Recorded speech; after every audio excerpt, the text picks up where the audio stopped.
আজকে তৈরি করছি মৌরলা মাছের টক। 5 ফোড়ন দিয়ে দিলাম।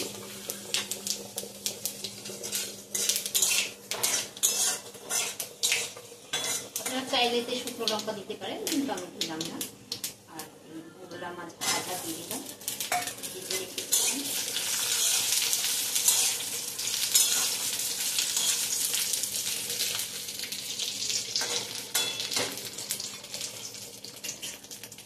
তেঁতুলের পাপড়া দিয়ে দিচ্ছি।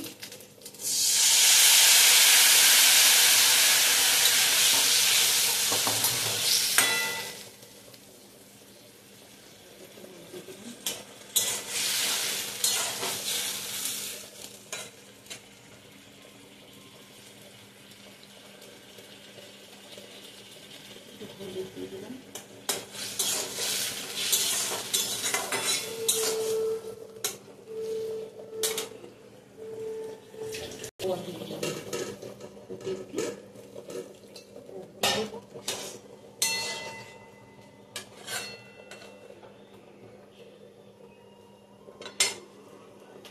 যাবে না।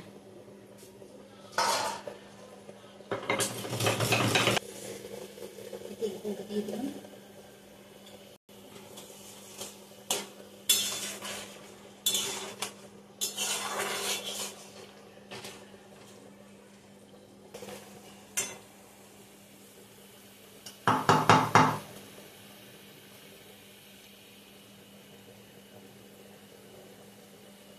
গুড় দিয়ে দিয়েছি, এর মধ্যে জিরে আর লঙ্কা ভেজে রেখেছিলাম সেই গুঁড়োটা।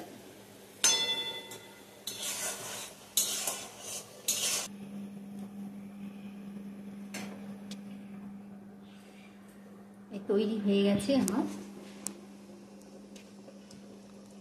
গেছে আমার মৌরলার টক, মৌরলা মাছের টক।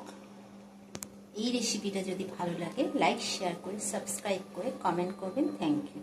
খুব ভালো লাগে এটা খেতে, বানিয়ে খাবেন।